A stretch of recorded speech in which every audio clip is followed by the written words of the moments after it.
Salam dostlar, bu videomuzda şalvarın tikişinə başlayırıq.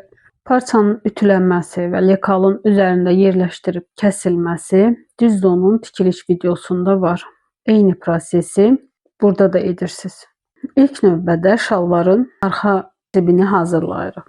Bunun üçün biz lataçkamızı tikirik.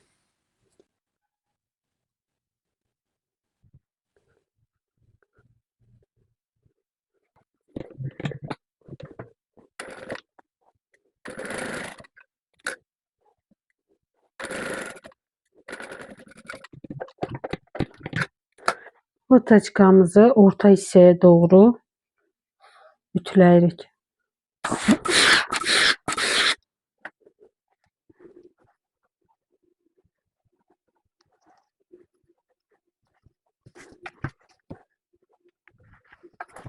Cibimiz içərdən də səliqəli görünsün deyə astardan istifadə edirik.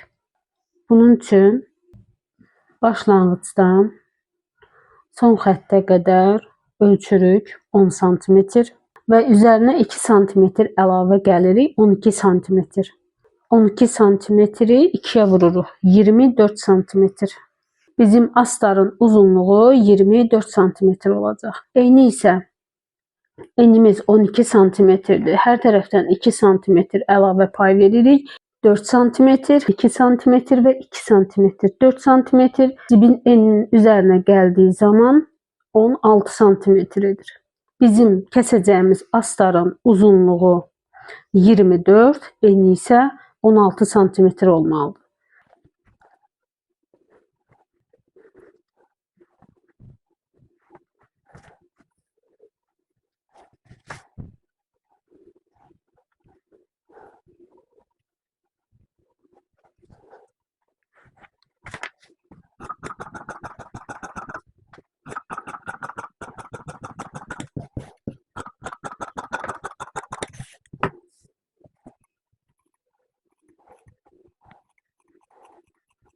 Astarın düz üzünü şalvarın tərs üzündə yerləşdiririk və ortalama yerləşdiririk. Yəni astarın yarısı hər iki tərəfə eyni düşməlidir. Bunları iynə ilə bərkidirik.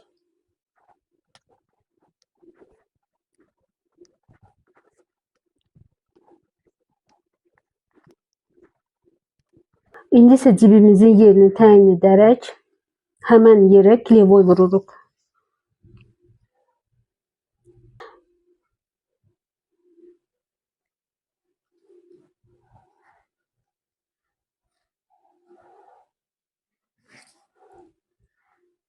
Bu ölçü sadəcə bizə klevoy vurmaq üçün lazımdır. 2 santı əlavə verməklə.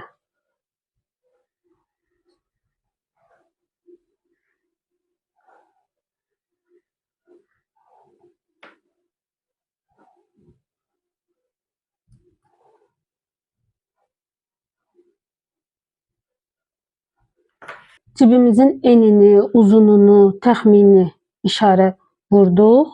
O işarələrdən 2 sm əlavə qeyd etdik və biz bu hissəyə klevoy vururuq. 5, 15.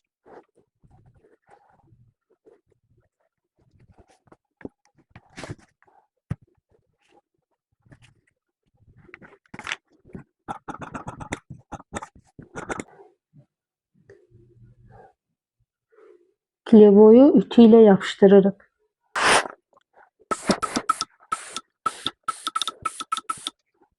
Klevoyumuzu ütülədik. İndi isə düz üzündən cibin dəqiq yerini çəkirik.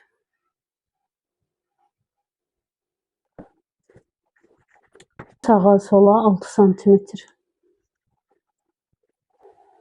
və xəttimizdən aşağı 1 sm ölçü qeyd edirik.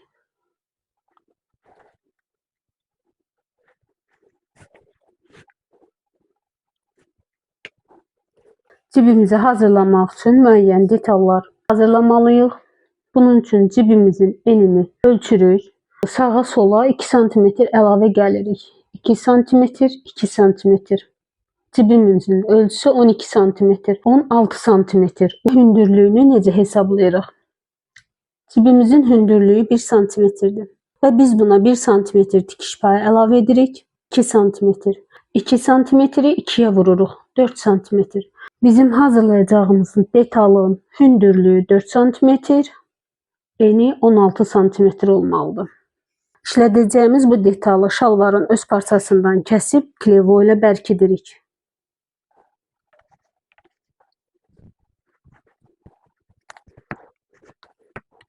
Ölçünü hələ ki biraz böyük götürürəm. Klevoy vurarkən yığılma ehtimalı olarsa ölçümüz az gəlməsin deyə.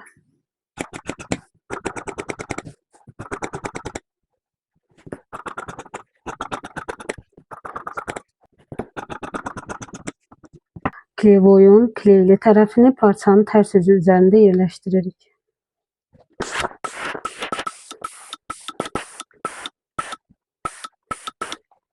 İndi ölçülərimizi dəqiq şəkildə kəsirik.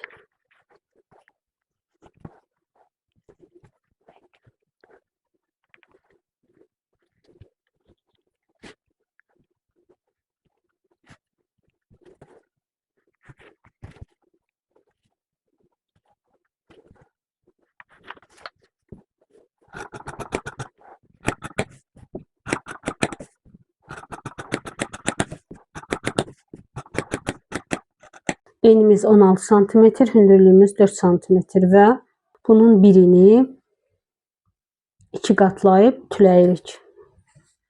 Tülədik və qatlanmış tərəfdən 1 sm ölçü qeyd edirik. Bizim cibimizin hündürlüyü ölçüsünü burada qeyd edirik.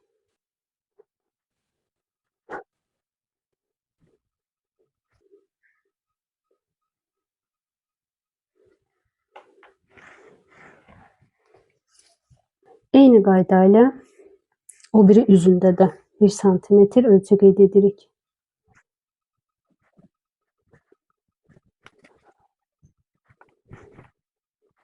Və bunu necə yerləşdiririk? Bu xətti qatlanmış tərəf aşağıda qalmaq şərti ilə çəkdiyimiz 1 sm xətti bu xəttin üzəri ilə yerləşdiririk.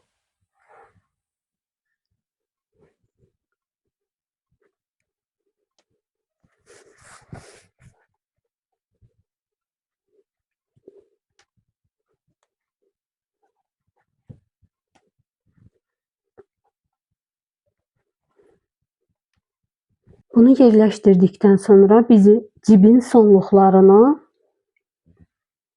burada qeyd edirik. Və bu nöqtədən bu nöqtəyə qədər tikirik bu xətti.